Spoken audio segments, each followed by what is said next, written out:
Fala, minha rapaziada! Sejam bem-vindos a mais um vídeo aqui no canal, e nesse conteúdo a gente traz tudo que de mais importante aconteceu no noticiário do Inter nesta segunda-feira, dia 26 de janeiro de 2026, após a grande vitória no Clássico Grenal 449 ontem à noite. Um verdadeiro amasso, um chocolate para cima do Grêmio, o seu maior rival, e o dia de hoje, obviamente, só alegria para o Colorado, que se reapresentou no CT Parque Gigante. Tem informações importantes de retornos para a gente trabalhar nos próximos dias. Tem também novidade em relação ao mercado de transferências. Eu quero atualizar a possibilidade de saída do que pode acontecer nos próximos dias no Inter. A situação de chegada de Derek Lacerda. Tem atualização? Será que pode vir o Alejandro ainda? Ele curtiu um post aí que chamou atenção nas últimas horas. A gente vai falar sobre isso e também a briga nos bastidores, porque o Inter vai enviar a continha para o Grêmio e vai cobrar tintim por tintim, centavo por centavo,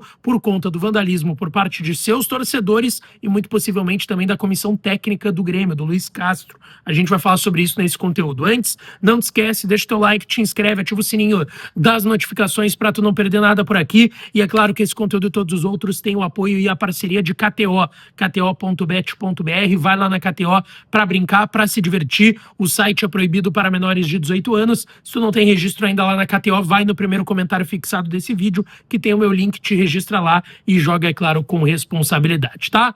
Bom, gente, depois da grande vitória do Inter no Clássico Grenal de ontem, Grenal 449, 4-2, um amasso, um chocolate. Toda a repercussão ainda do Clássico são nos últimos vídeos, tá? Os últimos 3 vídeos a gente ainda repercute bastante do Clássico Grenal. Tem a análise do jogo, logo depois do jogo ontem à noite. Tem os bastidores do vestiário, que foi quente, tá? Com muitas polêmicas. E tem o vídeo de hoje à tarde também da nossa análise aí, de cabeça mais fria, para sequência também para o futuro do Inter. Mas na reapresentação de hoje, gente, o Internacional treinou mesmo com portões fechados, mas a primeira parte da atividade, ali do aquecimento principalmente, foi aberta para a imprensa, tá?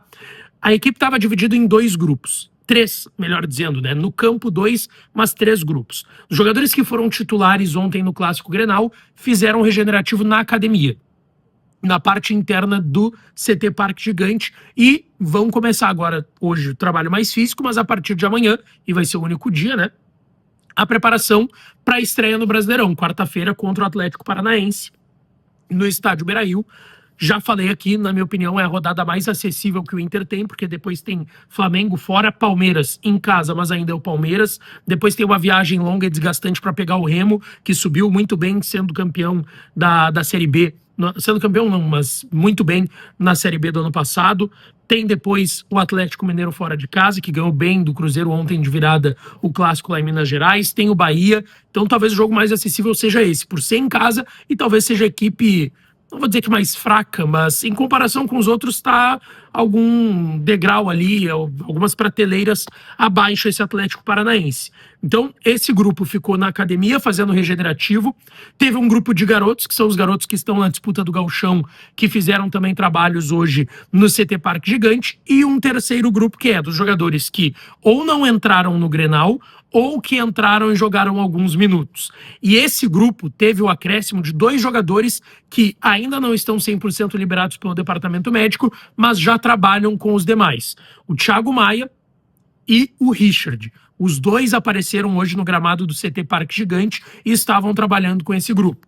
Não descarto a possibilidade de principalmente o Thiago Maia ser relacionado para o jogo contra o Atlético Paranaense. E também não descarto a possibilidade de mudanças no time. Mesmo que o Inter tenha ido muito bem no Grenal, foi o mesmo time que começou contra o Inter de Santa Maria e ganhou de 2-0, e o mesmo time que começou o Clássico Grenal, tá? Eu não descarto, por exemplo, uma entrada do Félix Torres, a entrada do Villagra, que veio para ser titular, ganhou minutos ontem no Grenal. Eu não descarto algumas mudanças, não só de ordem técnica e de hierarquia, que vai ser o grupo do Inter daqui para frente, mas até de ordem física, né? Vamos lá, será que o mercado vai aguentar jogar 3 jogos seguidos? 38 para 39 anos? Tenho minhas dúvidas, tá? Deixa eu falar aqui ainda de uma repercussão do Grenal de ontem, que é a informação que a gente trabalhou até no vídeo de ontem à noite aqui de bastidores do vestiário do Inter, sobre alguns atos de vandalismo da torcida do Grêmio, depredaram o patrimônio do Internacional do estádio Beira-Rio, arremessaram várias cadeiras depois do apito final, quando os torcedores do Inter, para quem não sabe, né, todo o anel superior do Beira-Rio, não só no setor visitante, mas todo o anel superior, ele tem ali, tu consegue observar, olhar para baixo pro pátio do Beira-Rio. Então, tu consegue, tem um espaço considerável para, infelizmente, tu arremessar uma cadeira. E foi o que os torcedores do Grêmio fizeram depois do apito final. Arremessaram algumas cadeiras, ou seja, teve o custo de quebra de cadeiras, arremessaram lá em direção à torcida do Inter, que estava no pátio do Beira-Rio já depois do jogo. Teve a questão da separação ali, a divisória entre a torcida visitante e a torcida do Internacional, que também foi depredada depois do jogo. Um torcedor chegou até a invadir o setor da torcida do Inter. Menos mal que o estádio já estava vazio, estava só a torcida do Grêmio ali depois do jogo no estádio. E ainda teve os reservados do estádio Beira-Rio, e aí eu digo reservado onde estava a comissão técnica e os jogadores do banco de reservas do Grêmio, tá? Do setor visitante ali, do reservado pro time visitante, que também foi depredado, e aí, muito possivelmente, ou por comissão técnica do Luiz Castro, ou jogadores do Grêmio, porque quem estavam ali, né? Era quem estava ali, de fato, durante o jogo. Uma pena, né? Mas o Inter vai mandar notinha pro Grêmio, tá? 120 mil reais de patrimônio depredado aí ontem, depois do Clássico Grenal. O Inter agora já fez essa análise do que foi depredado de fato, fez ali a análise do custo também e vai enviar agora essa notinha de 120 mil reais que o Grêmio vai ter que arcar, tá? Indo para situações de mercado, deixa eu começar aqui sobre a situação do Ivan, que pipocou ontem antes da bola rolar no Clássico Grenal. O Ivan que não foi relacionado, o Antony foi o reserva do Rocher no jogo de ontem, e aí a gente tem que botar o contexto que o Ivan chega ao Inter no Beira-Rio em 2024, no primeiro jogo dele contra o Avenida, na estreia do Inter no Gauchão de 24, ele tem uma lesão, uma ruptura de LCA, uma lesão grave, ficou o ano todo fora, volta na última rodada do Brasileirão contra o Fortaleza, lá aquela derrota de 3-0 do Inter, tem até uma falha do Rocher nesse jogo, e o Ivan fica no banco, e aí ele começa a jogar em 2025. No final do ano ele ganha a posição do Antony, quando o Rocher ainda não tinha voltado da última lesão que ele teve no pé, agora ele já voltou, né? E aí o Antony também sente um problema, o Ivan se torna titular e vai assim até o Rocher voltar ali nas últimas 2 rodadas do Brasileirão. Só que o Ivan vai para as férias com uma lesão muscular na posterior da coxa, volta, se tinha uma expectativa, será que ele vai ganhar titularidade? Porque ele terminou em alta, apesar do Inter ter ido mal na reta final, o Ivan termina em alta, né? Ele foi muito bem individualmente na reta final da temporada, por isso que ganhou a titularidade do Antony, só que agora ele tá negociando uma ida pro Remo, que depois de 32 anos subiu e voltou para a elite do futebol brasileiro.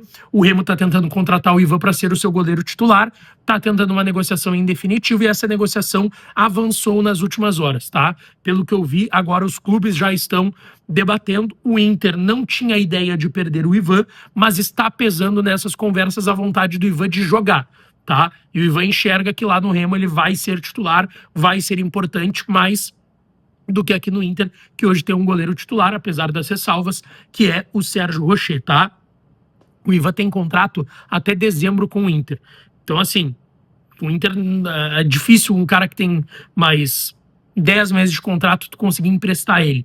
Ele vai querer em definitivo, né? Vai querer em definitivo pro Remo e é isso que ele tá conversando nesse momento. Sobre chegadas, tá, gente? Derek Lacerda, a última atualização que tem é que o Inter travou com o Cuiabá na questão dos moldes para o pagamento. O Cuiabá teve uma proposta em mãos de um clube da Turquia pelo Derek Lacerda de 1,5 milhão de euros. Tá?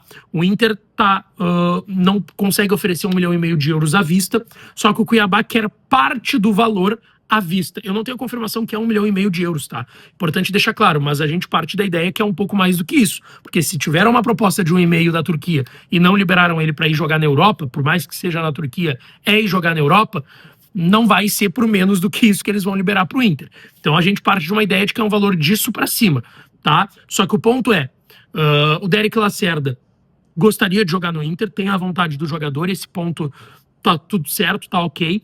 Só que o Cuiabá quer receber boa parte do valor à vista e o restante parcelado, enquanto o Inter quer parcelar todo o valor. A integralidade do valor o Inter quer parcelar com o Cuiabá.